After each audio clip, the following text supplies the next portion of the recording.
Asante kwa kuendelea kusalia nasi, asante kwa kuendelea kuamka na sisi ndani ya Morning Trumpet.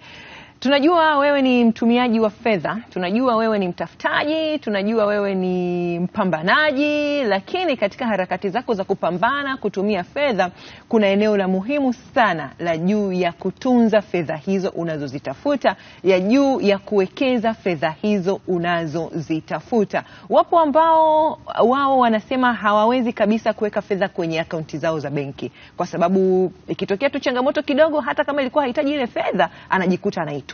Sasa hawa huamua kwenda kwa watu tofauti tofauti ambao huenda ni watu maarufu au wana majina, wanaaminika katika eneo wanaloishi. Basi wanaenda kuipeleka ile fedha, alafu anakuambia nitaichukua baada ya miezi 12. Wapo ambao huingia kwenye vikundi tofauti tofauti vya kuhifadhiana fedha, lakini unayempatia hiyo fedha hiyo anakuwa ni binadamu. Na yeye pia ana matatizo yake. Kama ambavyo wewe umeshindwa kuamini moyo wako na akili yako kukutunzia fedha yako, vivyo hivyo yule unayempatia naye atashindwa kukutunzia fedha yako. Na wengi tumewaona wakiishia kupata hasara, wakiishia kudhulumiwa, wanapata kesi maeneo tofauti tofauti. Lakini sasa mbadala ni nini? Morning Trumpet tupo hapa kwa ajili ya kukujuza hilo, ili usiingie kwenye migogoro, ili usiingie kwenye kupoteza fedha zako. Basi kuna mbadala wa namna nzuri ya kutafuta fedha yako na kuweza kuhifadhi, namna nzuri ya kuweza kuhifadhi fedha yako. Na hii tunaangalia katika uwekezaji ambao ni rasmi kabisa, uliowekwa na serikali na unaotambulika kisheria, lakini wenye faida. Umewahi kusikia juu ya bondi? Utafahamu mengi kwa siku hii ya leo. Hapa studio tayari tunaye mgeni wetu, mchambuzi wa masuala ya fedha kutoka BOT, Ephraim Madembwe. Karibu sana. Tumefurahi kuwa nawe siku ya leo. Good luck. Naam. Akili yako, moyo wako unatunza fedha wenyewe? Kwa kweli bado kutunza fedha mwenyewe ni ngumu. Ndio maana tunatumia hizi taasisi za kifedha kututunzia fedha. Au na wewe ni wale wa kupeleka kwa mtaani pale yule? Mimi natumia benki. Unatumia benki. Yani unaweza kwenye akaunti yako mwenyewe? Ndio. Wewe unaweza kwenye akaunti yangu, lakini pia kwenye hisa. Umeshaanza kujanjaruka kidogo. Watu bwana, tunaamua kupeleka kwa watu tofauti tofauti huko mtaani, ambao wanatuaminisha kwamba ukileta kwangu baada ya miezi 12 nitakupa fedha yako kama ilivyo, yani nakutunzia. Lakini watu wameendelea kulizwa. Na kuna wengine wanaambiwa unaleta afu baada ya muda inaongezeka. Inaongezeka vipi hujui. Sasa bwana Ephraim, tumefurahi kuwa na wewe kwa siku hii ya leo. Hili swala la Watanzania na wananchi wengi kuendelea kutokuwa na uelewa sahihi namna ya kwenda kuhifadhi fedha. Wanaenda kuhifadhi kwa watu, kuna wengine wanawaambia itazalisha, wengine haizalishi. Nyie mnalifahamu kwa ukubwa gani? Of course ukiangalia ni kama ambavyo umetangulia kusema kwamba kinachokosekana pengine ni taarifa. Kwa hiyo ukitaka kufanya maamuzi yaliyo sahihi wakati wote ni kujitahidi kupata taarifa. Na umezungumza habari juu ya kuhifadhi pesa. Kuhifadhi pesa, kama ambavyo tunafahamu wote, pesa ina majaribu mengi. Kwa hiyo ukipatia mtu ambaye hajapewa hiyo dhamana ya kuishikilia hiyo pesa yako, manake tunachotegemea baadaye ni kusababisha migogoro tu. Kwa hiyo ni kama hivyo tunavyosema, ni kujitahidi kutumia taasisi ambazo zinatambulika kisheria, kwa sababu swala la kupokea pesa ya mtu na kuitunza, ndio hiyo baadaye ukitaka kuja kuichukua utaambiwa labda pengine haipo. Kwa hiyo pesa au taasisi ambazo zimekasimiwa jukumu la kuchukua pesa kutoka kwa umma ni benki. Kwa ndio pale tunaposema kwamba Mtanzania yote ambaye anatafuta pengine kuhifadhi pesa yake atumie taasisi zetu za kibenki ambazo zinasimamiwa na Benki Kuu. Na ni masharti gani ambayo mnayaweka sasa? Ama kwa sababu ni jambo ambalo limeonekana linafanyika muda mrefu na lishazoeleka na inaonekana kama linaruhusiwa hivi kisheria. Labda turudi kwenye miongozo. Ukiangalia yeyote yule ambaye anachukua pesa kutoka kwenye jamii na hana leseni ya kutoa anatoa hiyo huduma, maana yake ni kwamba anakuwa anatenda kosa, kwa sababu kwenye utaratibu wetu ama kwenye nchi yetu ni kwamba taasisi inayoweza kuchukua pesa kwa maana ya kuweka akiba ya Watanzania au umma kwa ujumla na jamii ni lazima iwe ina leseni na benki, kwa maana kwamba benki kuu imeipatia leseni ya kuweza kufanya shughuli hiyo ya kuchukua pesa kutoka kwa Watanzania. Kwa hiyo yoyote anayechukua pesa kutoka kwa watu, maanake ni kwamba kama hauna leseni unakuwa umefanya kosa. Umefanya kosa. Sawa sawa. Nyie wataalamu wa masuala ya fedha, mnashauri ni eneo gani au kutokana na vigezo vipi mtu awekeze kwenye eneo linalozalisha au awekeze kwenye eneo ambalo ni fixed tunasema? Yaani fedha yake tu ikae tu salama. Yani, ni ukweli kwamba unavyokuwa na pesa ni rasilimali, kwa maana kwamba tuchukulie unafanya shughuli yako iliyo halali ambayo inakuwezesha kupata kipato. Kwa hiyo ukiwa na pesa, manake na maana una wajibu wa kuhakikisha kwamba pesa ile pengine unaipeleka kwenye maeneo ambayo yatakusaidia kuzalisha. Sasa sisi tunasema upeleke hiyo pesa kwenye maeneo ambayo ni halali, kwa maana unaweza ukafanya shughuli yoyote, ukalima, ukafuga, ukafanya biashara.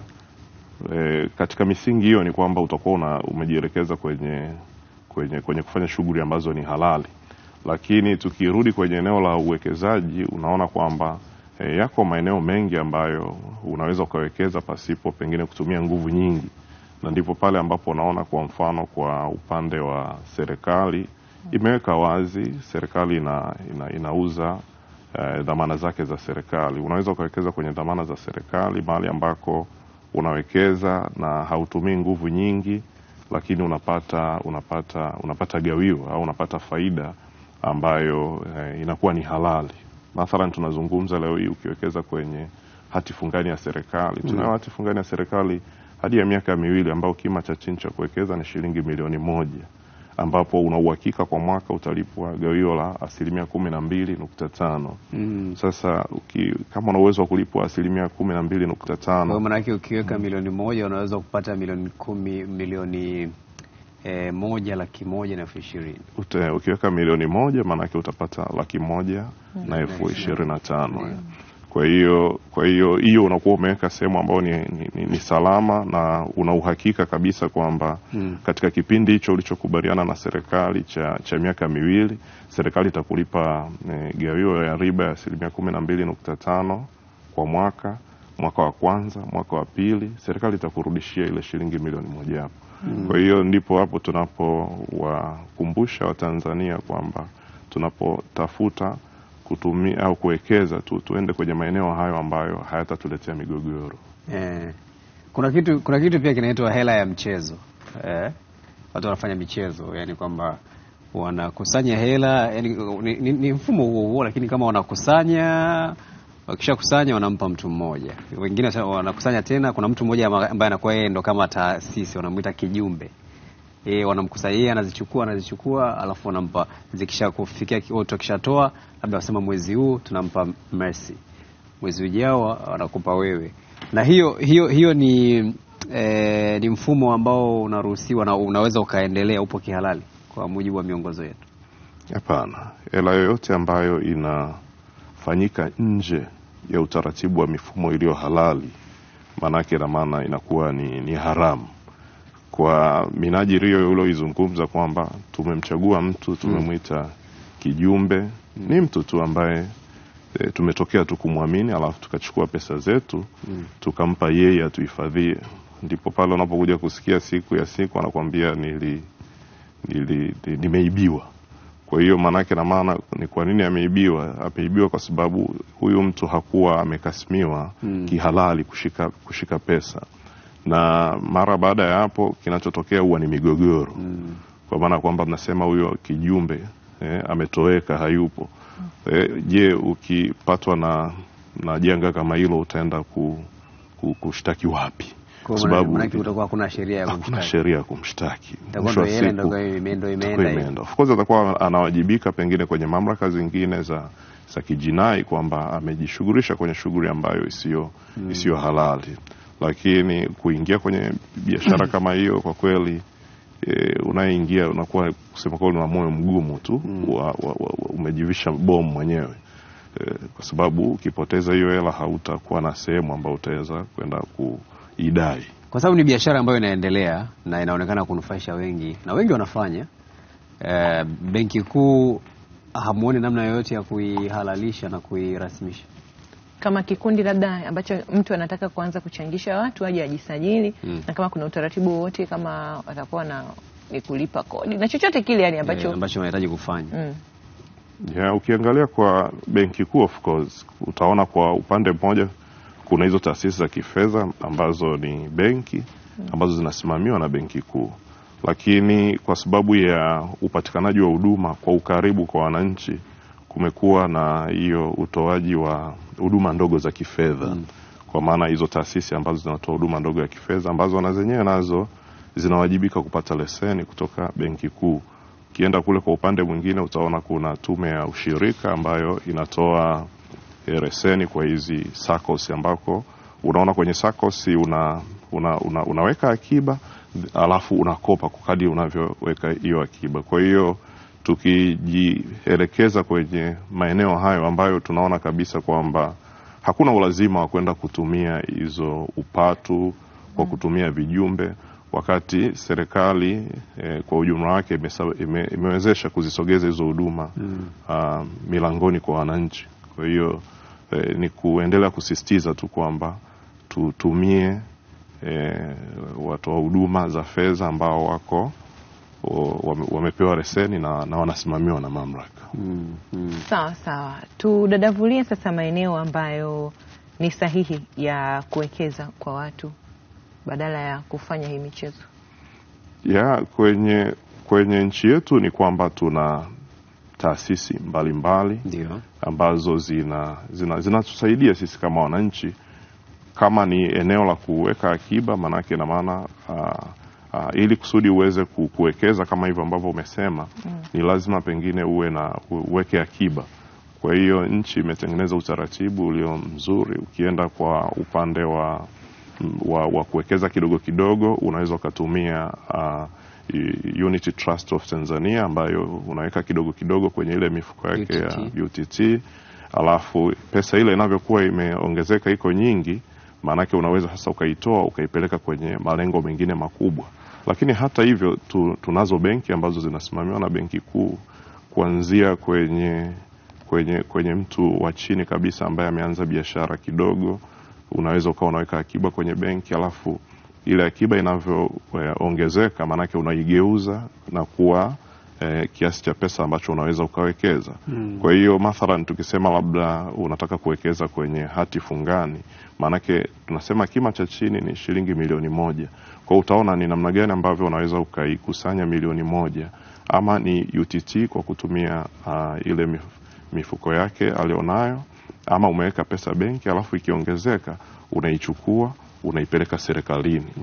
Inakaa serikalini kule kwa sababu umenunua hiyo hati fungani, alafu unasubiri serikali inakuwa inakulipa tu hilo gawio kulingana na huo muda uliowekeza. Ama ukiacha kuwekeza huku kwenye dhamana za serikali, ukienda kwenye benki zetu pia zina akaunti za muda maalum ambazo wewe unakubaliana na hiyo taasisi ya kifedha, alafu inakulipa gawio kulingana na asilimia ambazo kila benki imejiwekea. Kwa hiyo kwa kifupi mimi nikiwaambia Watanzania wenzangu na jamii yetu kwa ujumla, tutumie mifumo iliyo rasmi. Sawa. Mifumo hii ipo kwa muda mrefu. Ni nini ambacho mmegundua kinachoogopesha watu kuingia kwenye mifumo rasmi? Na badala yake tumeona wanatumia njia zisizo rasmi kama masuala ya upatu, michezo na kadhalika.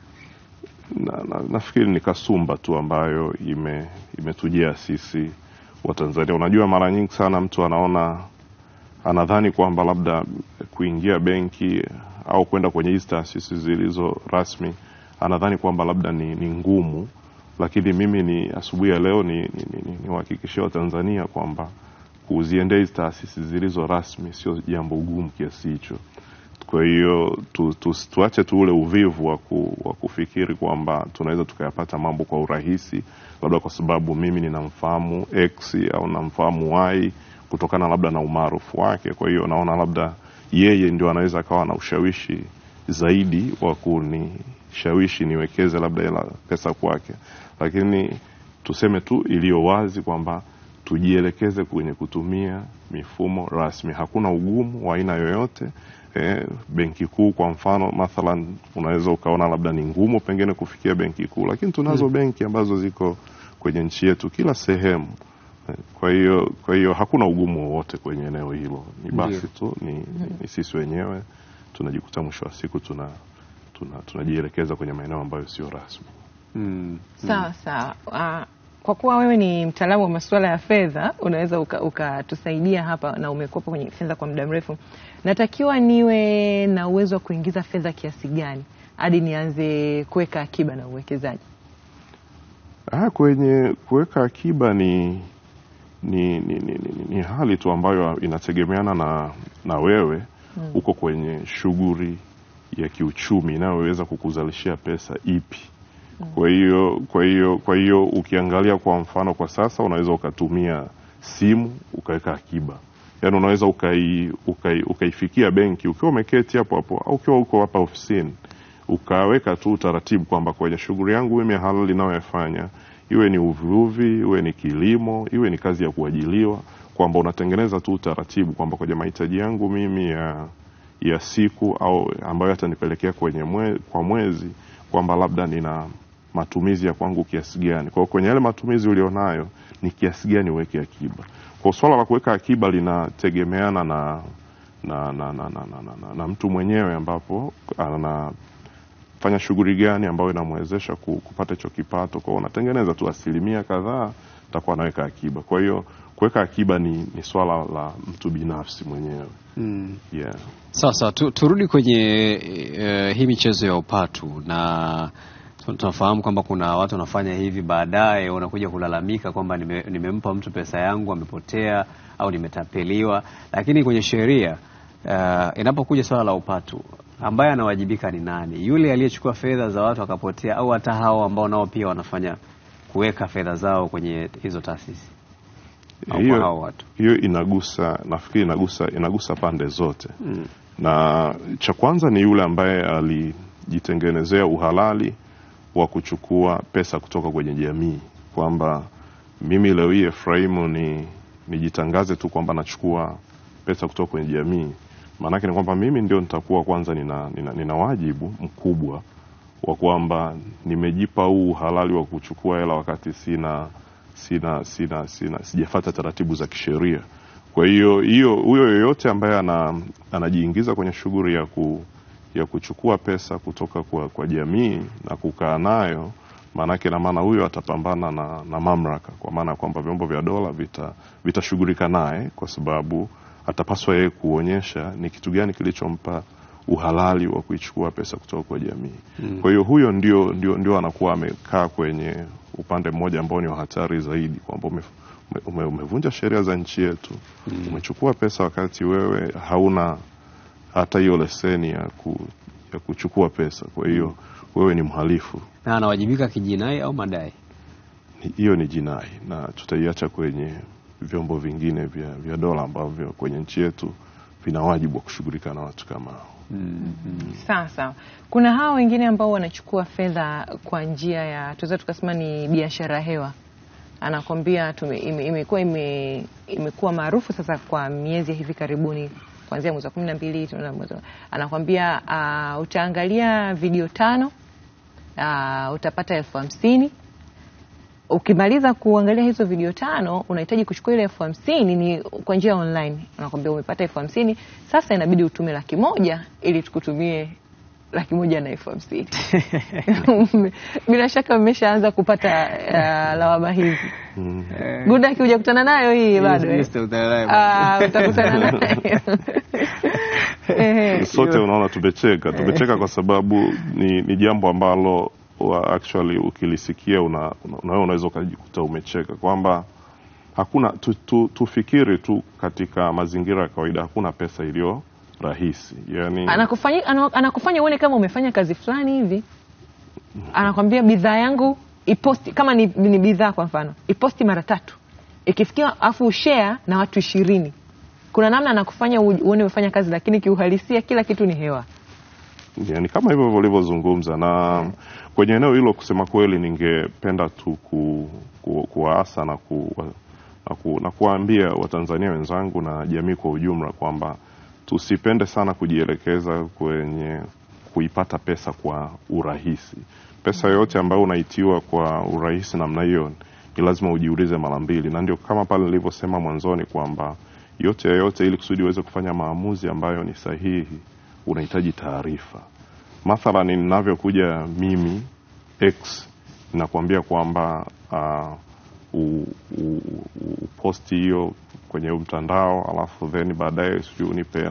Hebu jishughulishe kidogo, hebu tafuta kujua huyo X ni nani, anaangukia kwenye eneo lipi.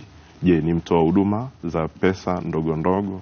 Na kama ni mtoa huduma za pesa ndogo ndogo, ni wapi ambapo utapata taarifa za kujua kwamba huyu ni halali?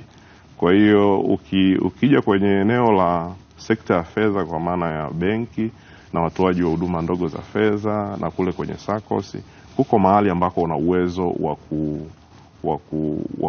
wa kutafuta uhalali wa huyo mtu, kwamba unaweza ukaenda kwenye tovuti ya Benki Kuu ukaangalia huyu X ana leseni ya kufanya biashara hii ya fedha ambayo anaitangaza kuifanya. Na hapo ndipo muhimu.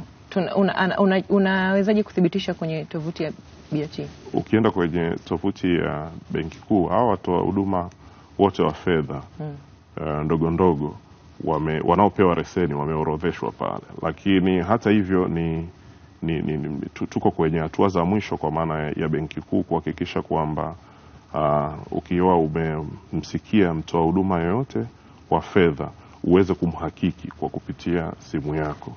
Kwa hiyo ni utaratibu ambao unaendelea kuwezesha kwamba tuna uwezo wa kuhakiki kwa kutumia simu, iwe ni ya kitochi au iwe ni simu hizi janja, uweze kufanya huo uhakiki. Kwa hiyo kikubwa kwenye eneo hilo nachoweza kusema tujifunze au tujifunze kutafuta taarifa. Tusiwe ni watu ambao tunashawishika haraka. Tunaweza tukawa tumekaa hapa tuko watatu, unaweza kukuta kaka hapa yeye pia ni mtu ambaye anapigia upatu hiyo biashara, akaja akatumika kutushawishi mimi na wewe kwamba mimi hii ni kitu halali na mimi nataka niwahakikishie nimepata.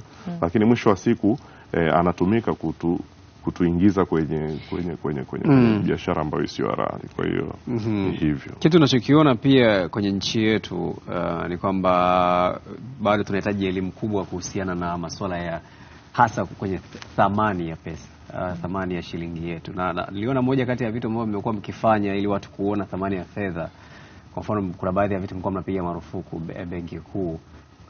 Kama ile Messi huko sehemu unatumbuiza, mimi siwezi kaja nikaanza kutupa pesa na kurushia pesa namna hii.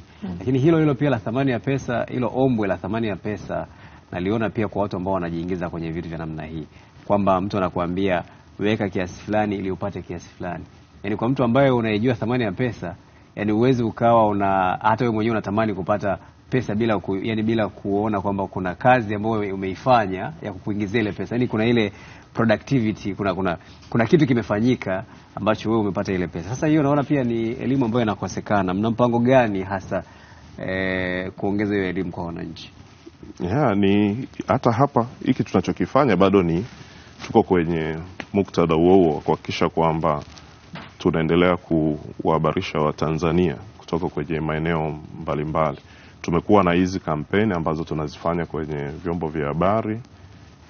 Ukiangalia of course hata kwenye kituo chenu cha television tuna kipindi ambacho tunakirusha siku ya Jumapili kinaitwa Ijue Benki Kuu.